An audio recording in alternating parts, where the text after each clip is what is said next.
Москвадагы өрттөн каза тапкан Ош облусунун 8 жаранынын сөөгү жерге берилди. Кыздар Кара Суу, Ноокат, Алай жана өзгөн райондорунун тургундары болгон. Акыркы сапарга узатуу зыйнатына президенттин кеңешчиси Икрамжан Илмиянов, өкмөттүн аппарат бөлүмүнөн жана жогорку кеңештин депутаттары катышты.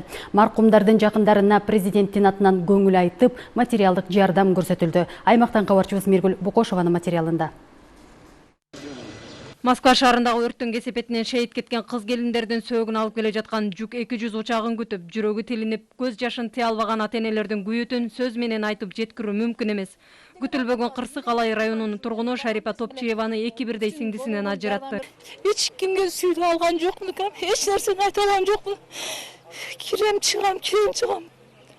Өзүмө келгенден кийин андан кийин интернет ачсак, эч ким укканда угалым, балам бар болчу, баламды ачып карасам бардыгынын фамилиясы чыгып калыптыр.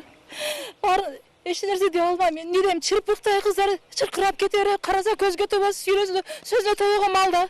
Жүк 200 аба каттам аркылуу 10 мекендешибиздин сөөгү алынып келинди. Анын 8-и Ош, 2 Жалал Абад облусунун тургундары болгон. Каза болгондордун саны 17 болгон өрттөн. Анын 14-ü биздин граждандар, Кыргызстандын граждандары. Биздин андан сырткары 3 биздин жарандардан 3-өө больницага түшкөн. 3-өө бүгүнкү күнгө чейин реанимацияда жатышып, бирөөнү бүгүн биз өзүбүз менен кош алып келдик. Врачтар алып кеткенге уруксат беришти. Ал эми бир кыз менен бир жигит экөөнү бүгүн реанимациядан жалпы палатага которушат. Өзгөчө кырдаалдар министри Бороновдун айтымында тергөө кызматы окуя боюнча тыкыр иликтөө жүргүзүүнү колго алган. Андан кийин кырсыктын келип чыгуу кесепеттерине баа берилет. Тилсиз жоонун курмандыгы болгон кыз келиндердин жакындарына медициналык, психологиялык жардамдар берилет. Бул үчүн атайын жумушчу топ түзүлдү. Психологиялык жардамды көрсөтүү боюнча мобильный группаларыбыз турат. Ошол тууган уруктарына ошондой жардамдарды көрсөтөлү деп азыр келип отурабыз да. Өзгөчө кырдаалдар министрлигинин атайын унаалары мекендештерибиздин сөөгүн кичим экенине түндөп жеткирди. Таң эрте сөөгүктү жерге берүү зыйнаты башталды. Москвада кырсыктан каза тапкан Ош облусунун 8 жаранынын кичүүсү 17-де болсо, улуусу 35-ке жаңы чыккан. Алардын бири 11 туугандын 9-чусу 1995-жылы туулган Кара Суу районунун Кара Дөбө айылынын тургуну Жаңыл Мырза Коргонбай кызы. Көкүрөк күчүгүнүн кырсыкка кабылган улгаган ата-энеси акыркы мүнөттөргө чейин билген эмес. Көчөт кыздарынан айрылып, кан жутуп отурган маркумдардын жакындарына өлкө башчысынын терең кайгыруу менен көңүл айткан ниетин президенттин кеңешчиси жеткирип, өлкө башчынын атынан маркумдун жакындарына материалдык колдоо көрсөттү.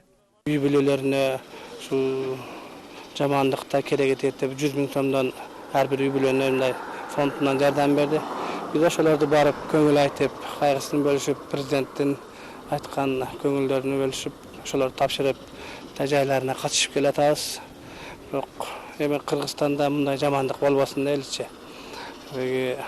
Мындай кызмат кылсак да жакшылыкка кылалык. Жауаптаткандарга 50 миңден акча каражаты каралды. Жалпысынан 1 миллион каралган. Бул келечекте ушул азыр ушул больницада дагы ооруп аткан балдарга дагы каралат экен да. 22 жаштагы Алина Топчиева менен 23-төгү Айкөл Абдаким кызы бир тууган эже сиңдинин кызы болгон. 2-бирдей кызынан айрылган айыл түмөн келип, маркумдардын жакындарынын кайгысын бөлүшүп жатты. Тааныгандар дагы ыйлап атат, тааныбагандар дагы ыйлап атат. Ал эмес бүгүн мына азыр жаназанын алдында күн дагы жакшынакай тийип турган күнүбүз дагы ушундай жаап жатат. Кенедей кезден бирге ойноп, бирге чоңойгон кыздардын сөөгү бир үйдөн чыгарылып, бир жерге жанаша коюлду. Ошентип жаш өмүрлөр жалп деп өчүп, Ош облусундагы 8 кыз келиндин артында жашка жуунган жакындары калды. Миргүл Бокошова, Шаршин Шайымкулов, Коомдук 1 канал, Ош облусу.